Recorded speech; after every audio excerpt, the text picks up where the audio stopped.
toi à la rencontre de ton Dieu.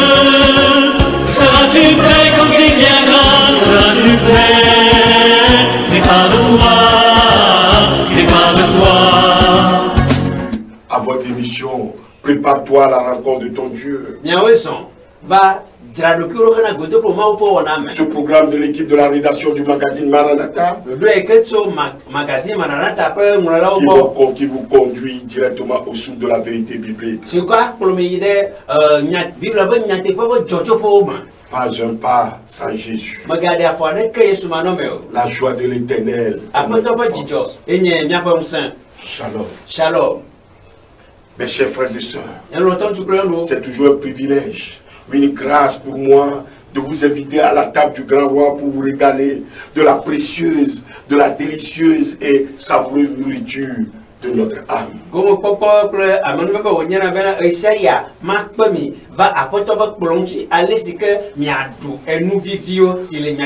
Vous tous qui avez soif, venez au secours. Venez. Même celui qui n'a pas d'argent, venez et mangez. Venez acheter du vin et du lait sans argent, sans rien payer. Isaïe 55 verset 1. Frère, ma soeur, le choix nous appartient. Aujourd'hui, fais un choix. Fais un choix. Si tu m'as bien suivi, quel choix tu fais? Quel est ton choix aujourd'hui? Continuer dans l'illusion ou venir dans la vraie, dans la vraie vie, dans la vérité. Auditeurs, auditrices, téléspectateurs, téléspectatrices, nous avons voulu faire de 2023 l'année de notre intimité avec Dieu. Mais le message que je vous apporte aujourd'hui, c'est comment rater 2023. Comment rater 2023. Je vais vous montrer comment rater votre année. Je sais qu'à l'aube d'une nouvelle année, comme ça vient de se passer, vous avez pu sacrifier à la tradition des bons vœux qui vous permet aussi bien aux croyants qu'aux non-croyants de souhaiter de se souhaiter le meilleur.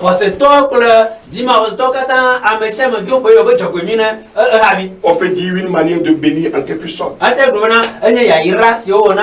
que vaut la formulation de vos espérances, de vos bénédictions sans Dieu? Vos espérances dans les lendemains meilleurs sans Dieu. Même répéter comme des mantras, cela ne changera strictement rien. L'être humain a tendance à attendre du futur les fruits dont il ne veut pas planter les arbres dans son présent.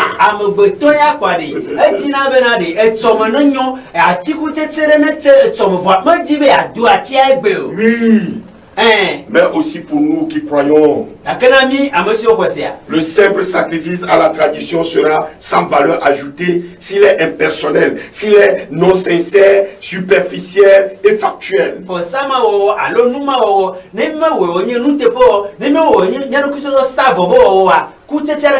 Nos vœux de bénédiction, même avec des versets bibliques, n'iront pas beaucoup plus loin que le plafond des incroyants.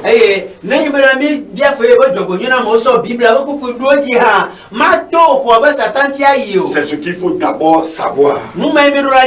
C'est à nous-mêmes de travailler, d'œuvrer dans la foi pour la réussite de notre année. C'est à toi-même de travailler, de marcher dans la foi pour que 2023 soit une année de réussite pour toi. Alors comment rater l'année? Comment rater l'année 2023? D'abord, le point 1, c'est céder à l'appareil de prier. Céder à l'appareil de prier cette année. C'est le premier point que je voudrais souligner. Après 1000 réflexions et une longue expérience des hauts et des bas, il semble bien que le point cardinal de l'échec spirituel soit celui-ci, le manque de prière.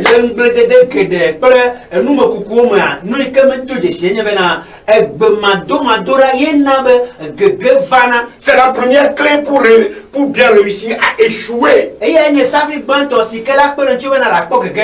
Si vous voulez rater 2023, cessez de prier. Ne pas prier ou alors ne prier que quand on a envie. Frères et sœurs, tous ceux qui pensent servir sur cette base émotionnelle sont déjà dans le couloir de la mort spirituelle.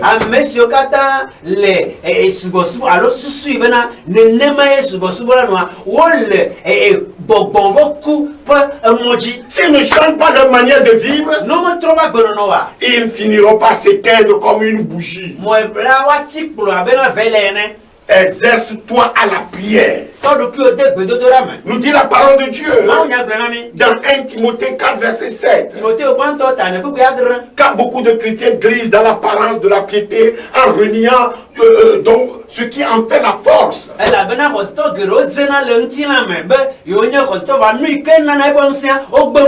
C'est-à-dire une réalité de prière solidement ancrée. Oui, une vie de prière. En tout lieu, je veux que les hommes élèvent des mains saintes. 1 Timothée 2 verset 7.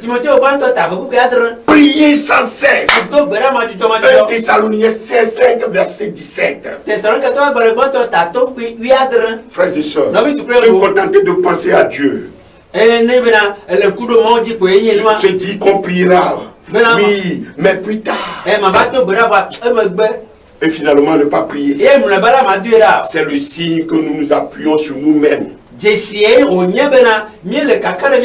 Sur le sphère émotionnelle pour vivre une vie de disciple. Nous n'avons pas encore compris notre réel niveau de dépendance de Jésus-Christ, qui a affirmé sans embâche: je suis le cep et vous êtes les sarments. Celui qui demeure en moi et en qui je demeure porte beaucoup de fruits. Car sans moi, vous ne pouvez rien faire. Jean 15, verset 5.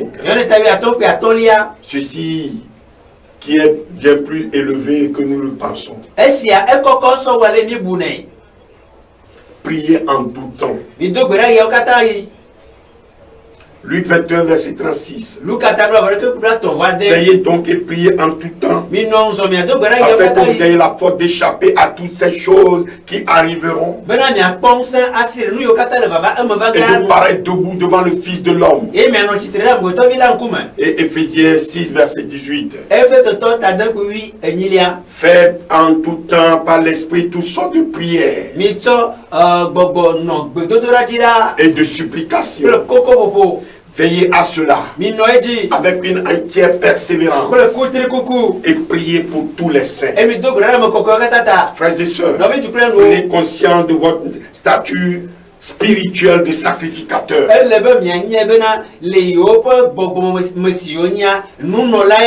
Vous êtes sacrificateur. Ce n'est pas seulement le pasteur qui est sacrificateur.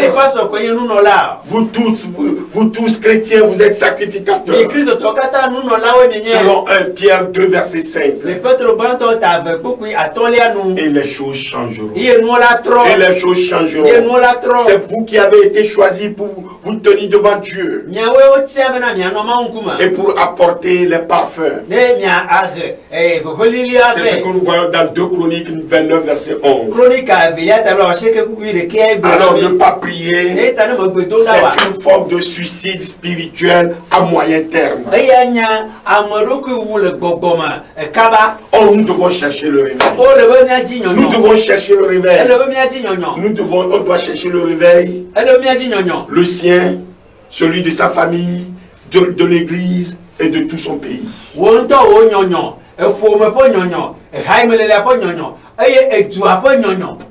En deuxième position, vient la négligence de la lecture de la Bible. La lecture de la Bible, c'est le meilleur moyen pour rester captif des ténèbres de l'ignorance spirituelle si vous négligez de lire la Bible.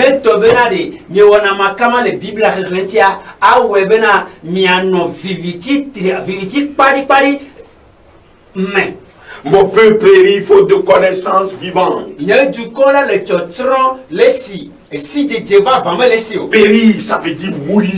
On peut être mort et fréquenter quand même une église et chanter chaque fois des cantiques. Apocalypse 3, verset 1 nous dit, je sais que tu passes pour être vivant et tu es mort.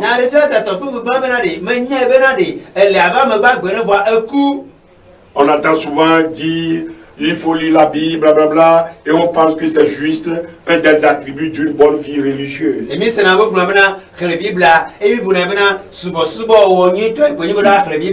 c'est bien autre chose.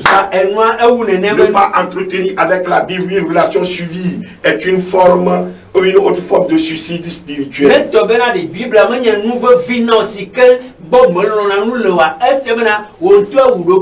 Vous avez bien compris.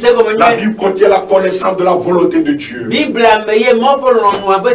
Sans elle, l'homme est livré à ses idées irréligieuses, à ses penchants charnels. L'esprit de l'homme est une lampe, nous dit Proverbe 20, verset 27. Et l'huile de la lampe, c'est la révélation de Dieu. Matthieu 25, verset 1 à 13. Vous êtes la lumière du monde. Matthieu 5, verset 4, verset 14.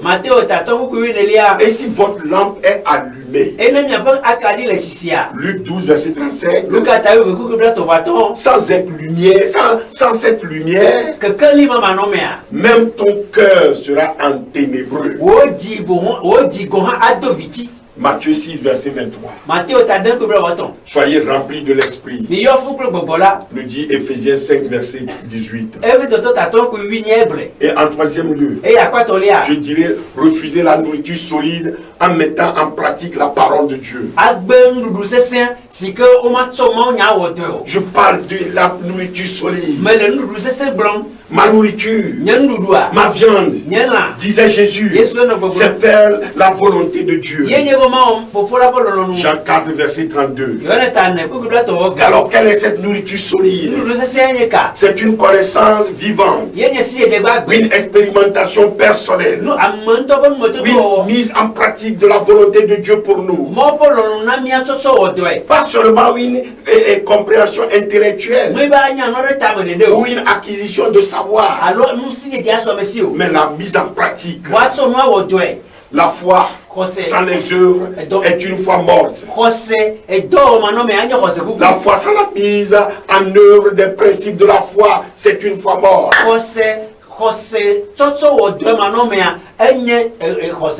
Jacques 2, verset 18. Frères et sœurs, nos prières seront alors de normes litanie et de morne litanie, et notre témoignage demeurera figé dans la timidité. Nos prières, c'est seulement des blablabla. Et notre témoignage sera figé dans la timidité. On se nourrit de cette nourriture solide en obéissant et en agissant, mes frères et sœurs.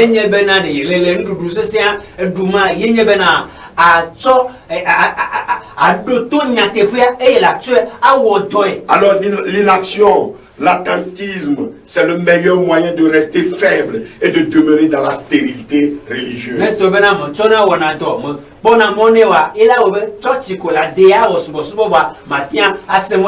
Car il est dit, la nourriture solide est pour les hommes faits, pour ceux dont le jugement est exercé par l'usage à discerner ce qui est bien de ce qui est mal. Hébreux 5, verset 14. En quatrième position, je mettrai se tenir loin de la croix. Se tenir loin de la croix. Pour ce qui me concerne, loin de moi la pensée de me glorifier d'autre chose que de la croix de notre Seigneur Jésus-Christ.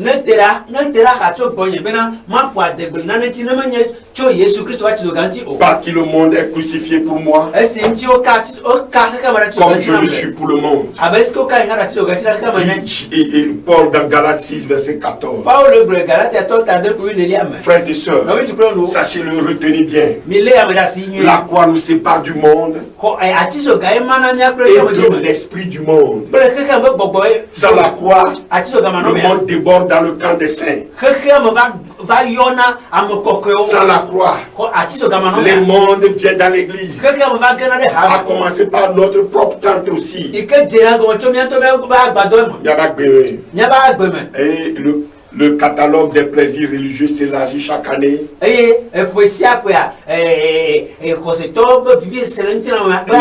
activités populaires de l'église sont souvent musicales, théâtrales et ludiques.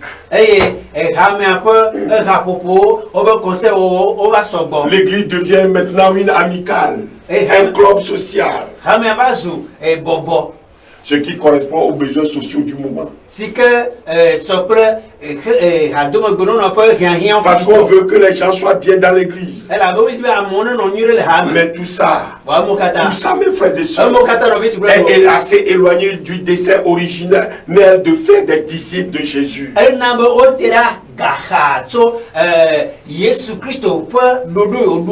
Dans bien des endroits, les temps de message, les temps des messages même représentent moitié moins que les temps de louange et les temps d'adoration, tandis que les réunions de prière peinent même à mobiliser les chrétiens.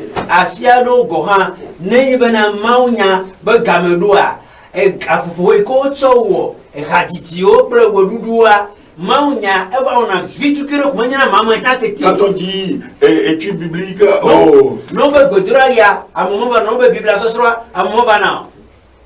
c'est un signe de la recherche du plaisir dans les religieux, dans le religieux plutôt.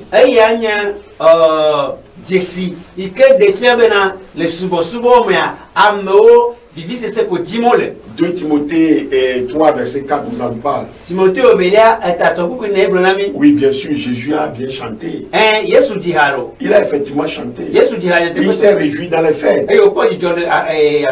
Mais mes frères et sœurs, il a également passé beaucoup de temps seul sur les montagnes. Dans une pratique de la présence de Dieu qui le retranchait du reste. Il aurait pu sans doute consacrer chaque instant de son ministère à guérir des gens, à être dans l'action continuelle pleine de fruits. Mais il a aussi cherché à perdre entre griffes son temps pour être dans la présence de Dieu.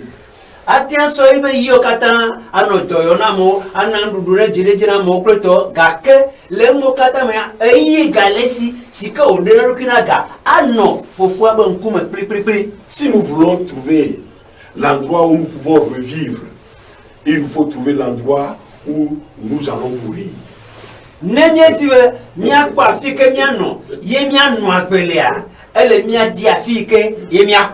Il s'agit de vivre une séparation intérieure qui changera notre position, notre positionnement extérieur vis-à-vis des choses qui font la guerre à l'âme. Non, on peut penser être prêt à accepter sa croix sans jamais la prendre. On attend que Dieu la charge sur nos épaules, mais Dieu ne le fera jamais. C'est à nous de prendre la croix et d'accepter son ministère dans notre vie. Ce qu'elle retranche et ce qu'elle produit. L'aspiration à un christianisme sans croix a toujours existé.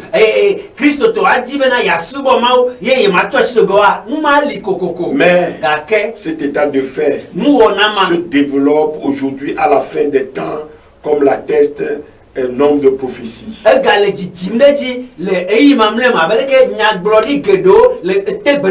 Voyez par exemple Matthieu 24 et 2 Timothée 3 verset 1. Maintenant, prends sa croix, mais pas chaque jour.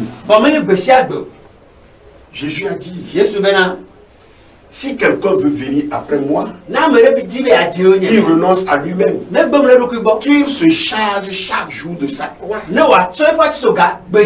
et qu'il me suive. Luc 9 verset 23.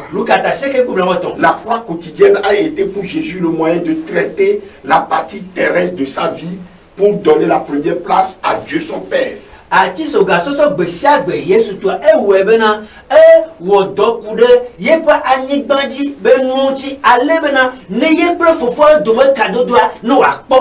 Vous savez qu'on a voulu même le faire, ouais, il a refusé. Et nous sommes appelés à marcher comme il a marché. Celui qui dit qu'il demeure en lui doit marcher aussi comme il a marché lui-même. 1 Jean 2 verset 6. Frères et sœurs, la croix c'est le lieu de croisement de la volonté de Dieu et de ma volonté propre.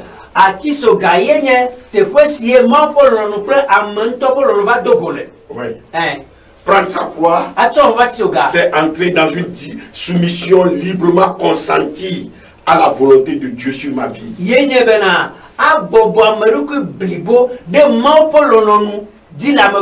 C'est une expérience avec des hauts et des bas,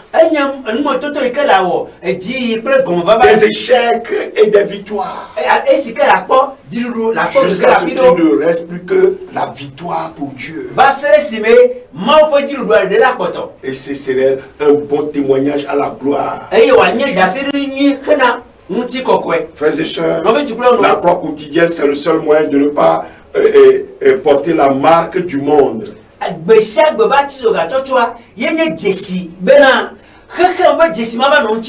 Galates 6 verset 14.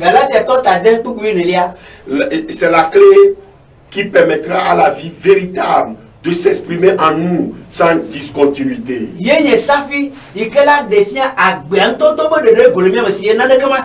Car nous qui vivons, nous savons ça, nous sommes censés être livrés à la mort à cause de Jésus. Afin que la vie de Jésus soit aussi manifestée dans notre chair mortelle. Ainsi la mort agit en nous et la vie agit en nous. 2 Corinthiens 4 verset 11 à 12. Frères et sœurs, sachez-le, la sanctification sans la croix, c'est tout simplement le perfectionnisme. Et nous pouvons dire aujourd'hui qu'il y a un évangile moderne. Un évangile moderne a progressivement écarté la croix et ses principes pour devenir l'évangile du mieux-être et qui ne peut sauver personne. Mais qui peut procurer, comme son nom l'indique, un léger mieux et temporaire à des consommateurs en mal d'expérience.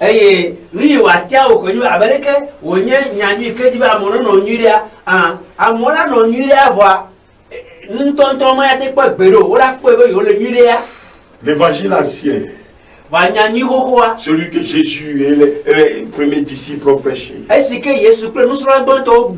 le vrai, sanctionne le péché et toute vaine manière de vivre. Il condamne le pécheur, le déclare perdu pour lui présenter le salut, le pardon et la réconciliation par Jésus-Christ.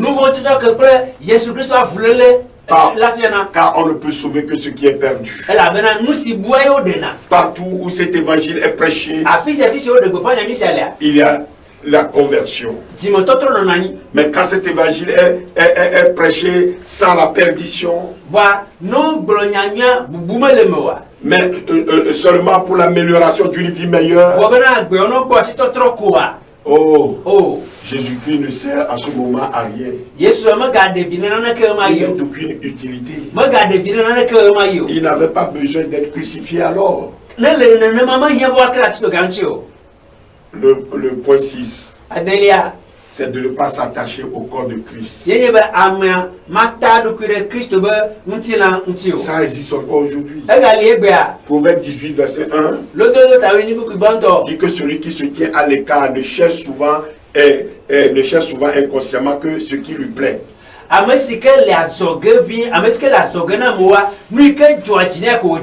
Bien sûr, il existe toujours des personnes qui sont des exceptions.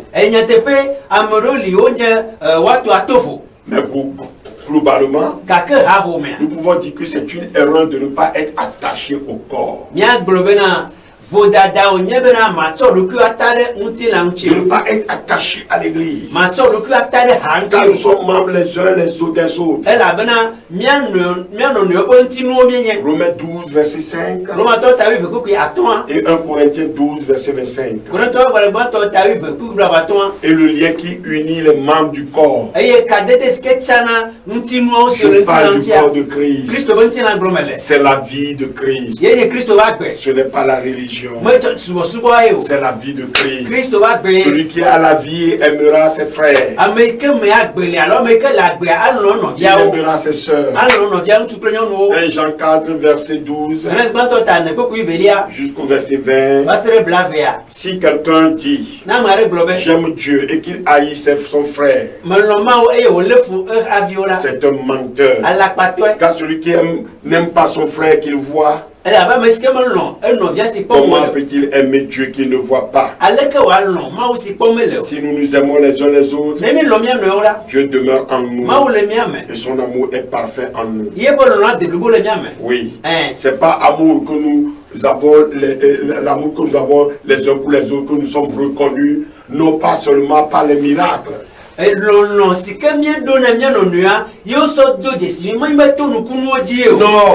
ce n'est pas par les miracles qu'on reconnaît les chrétiens. C'est l'amour que nous avons les uns pour les autres. Jean 13, verset 35. Vous savez, je le dis parce que les miracles peuvent être conçus sans l'esprit de Christ. Vous savez, Jean et Jacques, ils ont voulu commander au feu du ciel de consumer les Samaritains. Mais c'est ça l'esprit de Christ qu'ils ont voulu faire ça. Vous avez ça dans Luc 9, verset 55. Et il y a aussi beaucoup qui raisonnent, ils veulent chercher une église parfaite. Et ils ne trouvent pas cette église parfaite parce que ça n'existe pas. Et ils se mettent à part. Et ils se veulent être plus spirituels. Mais en fait, ils sont strictement religieux. Considérer que les relations fraternelles devaient être faciles revient à penser aussi que l'amour n'est pas un choix, mais se détermine par le plaisir. Si tu considères que aimer quelqu'un que c'est un choix, non, ce n'est pas un choix. Cela ne se détermine pas amour. Car Dieu lui-même a choisi de nous aimer en dépit du fait que nous avons choisi la désobéissance et rejeté sa royauté sur nos vies.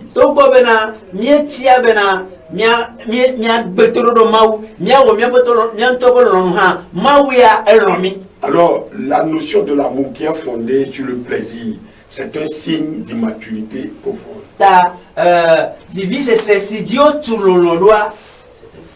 Un signe d'immaturité. Nous devons nous aimer. Et pour cela, nous devons décider de nous aimer malgré ce que nous sommes.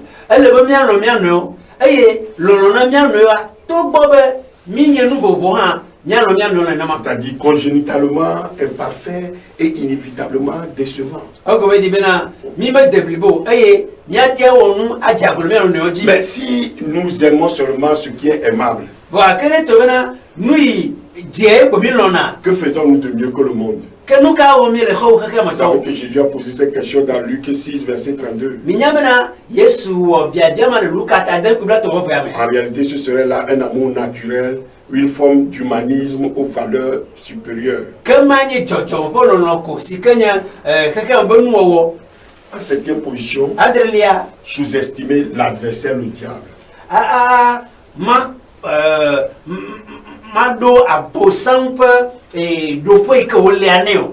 La plus grande ruse du diable est, dit-on, de faire douter de son expérience.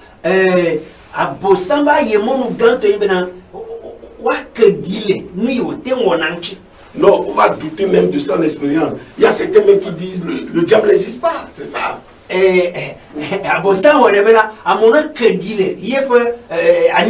On pourrait dire de faire douter de sa présence, de son attention, de son intention, de son action, de son pouvoir. Ou à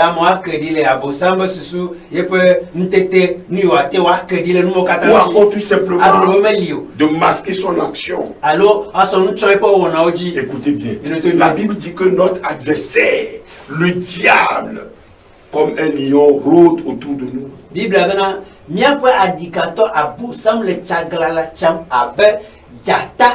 Cherchant qui il pourra dévorer. C'est dans 1 Pierre 5, verset 9. Le diable est l'un des ténèbres qui campe autour de ceux qui ne craignent pas l'Éternel.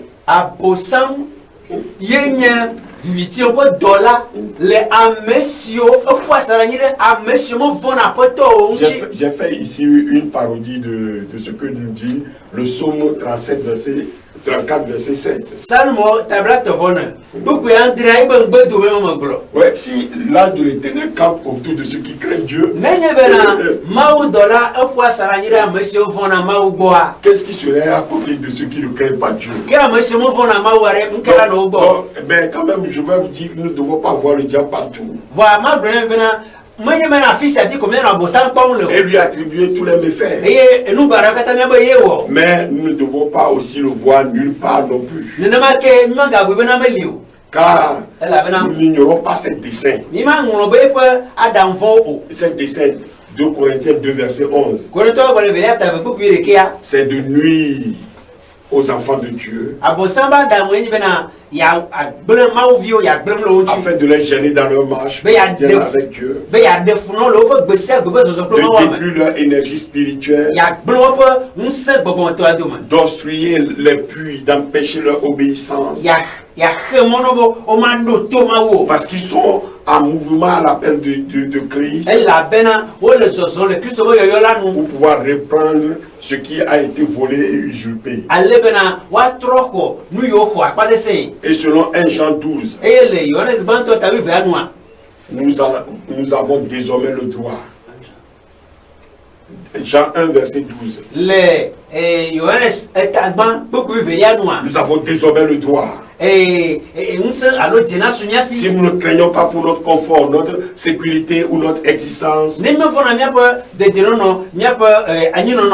avons le droit de l'écraser. Car dans Luc 10, verset 19, Jésus nous a dit: je vous ai donné le pouvoir de marcher sur les serpents, sur les scorpions et sur toute la puissance de l'ennemi, et rien ne pourra nous nuire. Et dans l'ombre de leur ignorance et dans l'angle mort de leur foi, l'ennemi agit contre certains. Et il réussit. Parce qu'il a reçu le pouvoir de faire la guerre au sein de tous les âges et de les vaincre.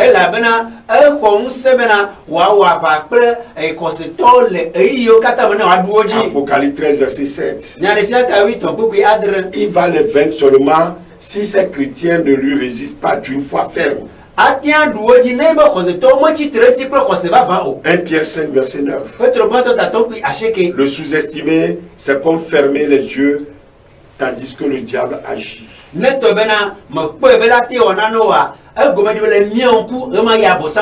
Jacques 4, verset 7. En 8e point, c'est la méconnaissance ou la négligence de son talent.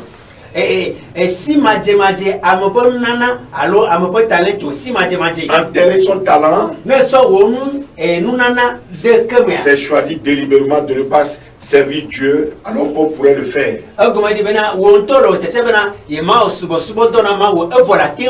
C'est refuser d'apporter ces 5 pains et 2 poissons pour que Jésus puisse nourrir la foule. Parce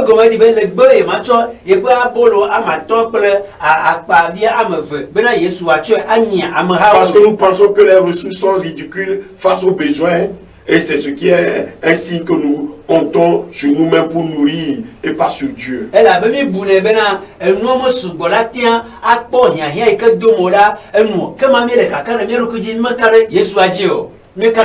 Enterrer son talent, c'est choisir de travailler à la construction de sa propre maison, tandis que la maison de Dieu est dévastée et a besoin d'être restaurée.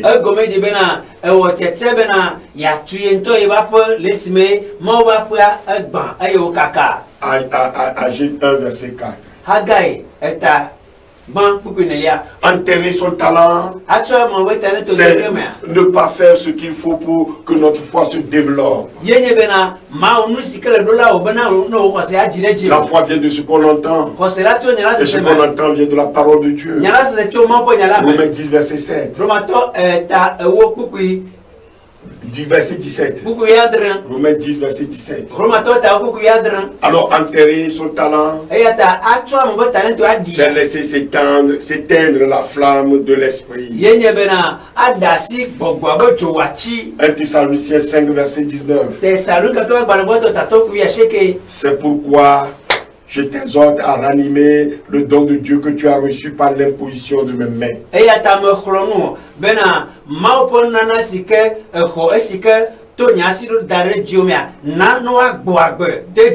Nous dit 2 Timothée 1, verset 6. 9. Ne pas chercher la délivrance. Accepter les chaînes et c'est se résigner de son état.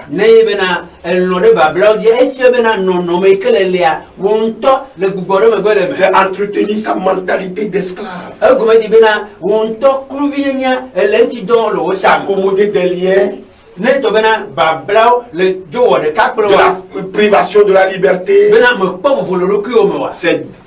C'est vivre délibérément dans l'ignorance de l'œuvre de libération de l'esprit par le sang de Jésus-Christ.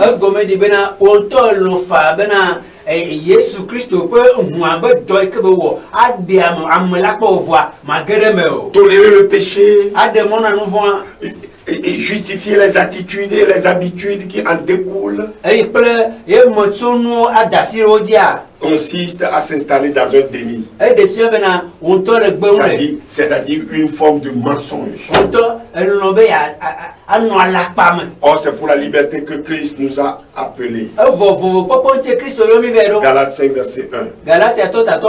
Il a donné sa vie pour que nous soyons affranchis. Il est venu pour délivrer les captifs et renvoyer libres les opprimés. Luc 4, verset 18. Ne pas désirer que son règne vienne dans notre vie. Ne pas le chercher. Ne pas combattre pour la délivrance. C'est inconcevable. Parce qu'il nous est dit de chercher premièrement le royaume et la justice de Dieu. Et toutes ces choses nous seront données par-dessus. Dans Matthieu 6, verset 33. Frères et sœurs, toute chaîne, toute addition, toute idolâtrie, toute addition,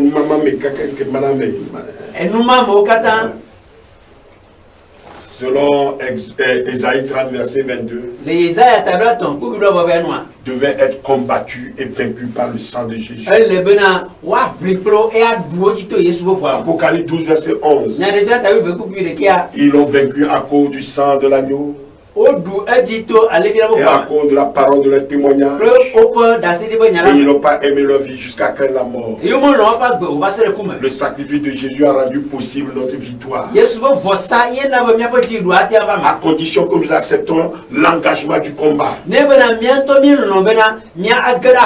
que nous sortions de l'attentisme ou d'une vision tronquée de la vie chrétienne.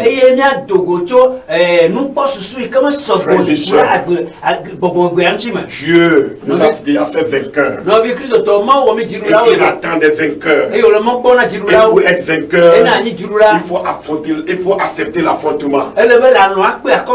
Sans lutte, aucune victoire possible. Il faut retenir que le travail de l'ennemi est parfois à la limite du perceptible. Le travail de l'ennemi est parfois à la limite du perceptible. Le vent qui nous conduit à la défaite n'est jamais violent.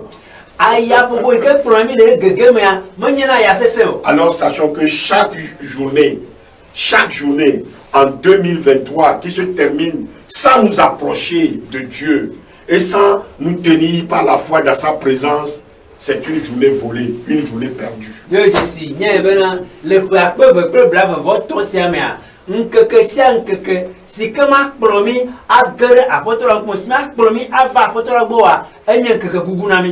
Et cela ne reviendra plus. À la fin de cette année, ce n'est pas ce que nous aurons fait que nous regretterons. Mais c'est ce que nous n'avons pas pu faire. Ce que nous n'avons pas fait. Alors chaque heure perdue dans les réseaux sociaux a erré de curiosité en distraction. Il faut savoir que cela produira un effet spirituel sur nos vies. Ce que nous n'aurons pas semé, nous ne pourrons pas la récolter.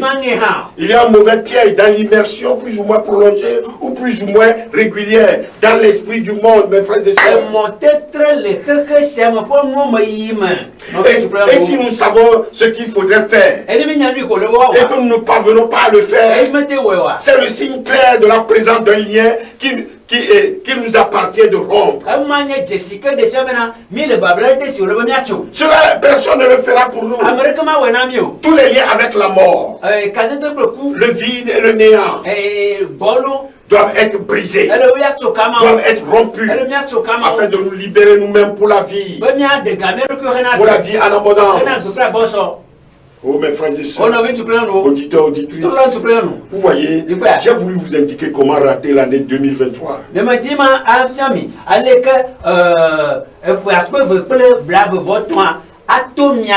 Mais finalement, nous avons parlé de comment demeurer dans l'intimité avec Dieu en 2023.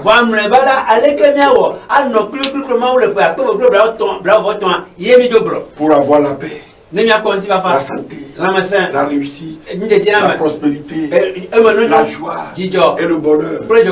Oui, car Dieu est la source de toute bénédiction. Il est la source de toute grâce.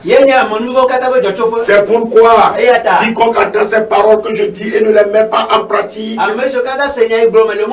sera semblable à un homme prudent qui a bâti sa maison. Quiconque entend ces paroles et que je dis et les met en pratique sera semblable à un homme prudent qui a bâti sa maison sur le roc. La pluie est tombée, les torrents sont venus, les vents ont soufflé et se sont jetés contre cette maison. Elle n'est point tombée parce qu'elle était fondée sur le roc. Mais quiconque entend ces paroles que je dis et ne les met pas en pratique sera semblable à un homme insensé qui a bâti sa maison sur le sable. La pluie est tombée, les torrents sont venus, les vents ont soufflé et ont battu cette maison. Elle est tombée et sa ruine a été grande. Matthieu 7, verset 24 à 27. Matteo Alors mes frères et sœurs, pour terminer, j'aimerais dire à ceux qui n'ont pas encore reçu Jésus-Christ comme leur Seigneur et Sauveur personnel, c'est le moment de le faire. C'est le moment de le faire. Pour que votre année, cette année 2023, soit une année réussie pour vous. Jésus ne rejette jamais ceux qui viennent à lui. C'est lui seul qui ne peut jamais te décevoir. Je te le dis par expérience. Que l'Éternel te bénisse et qu'il te garde. Que l'Éternel fasse lui sa face sur toi et qu'il t'accorde sa grâce. Que l'Éternel tourne sa face vers toi et qu'il te donne la paix. Au nom de Jésus-Christ. Cette prière, je l'ai tirée de Nombre 6, versets 23 à 27.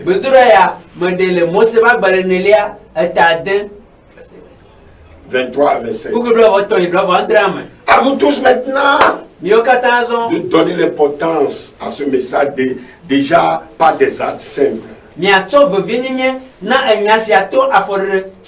Vous m'avez bien suivi. Mais n'oubliez pas, bien sûr, le partage à vos amis. S'il vous plaît, diffusez ce message au plus grand nombre possible. Ce message est capital pour beaucoup de gens. Je vous remercie vivement. À la prochaine, par la grâce de Dieu. Alléluia. Pas un pas sans Jésus. La joie de l'Éternel est notre force. Oui, je crois que vous avez supporté ce long message. Mais c'est une bénédiction pour chacun de vous. Au nom de Jésus. Amen.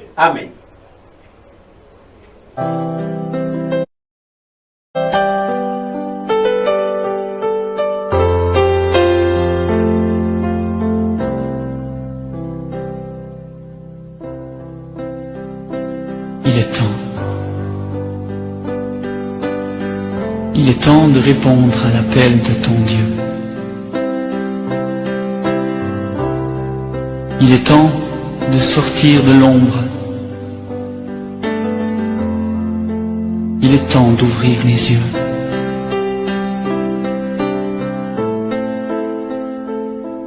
Il est temps de se lever, de s'approcher du Dieu de gloire. Il est temps de se soumettre à sa volonté. Il est temps de vivre à ses côtés. Il est temps de répondre à l'appel de ton Dieu. Il est temps de sortir de l'ombre.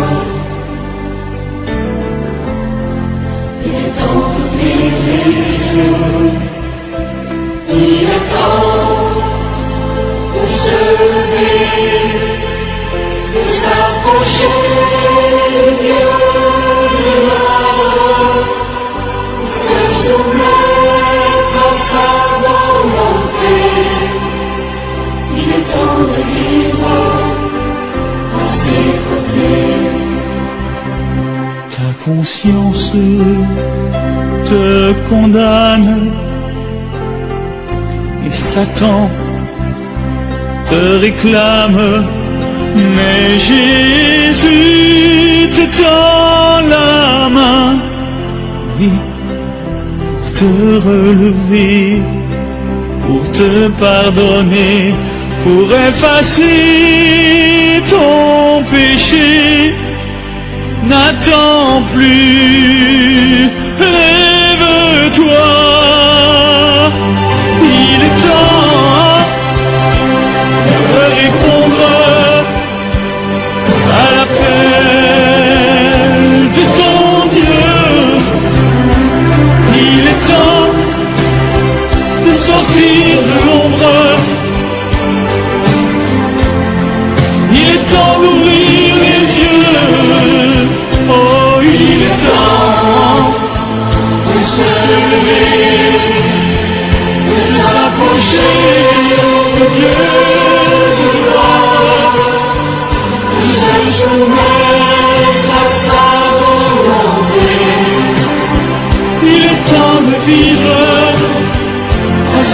sortir.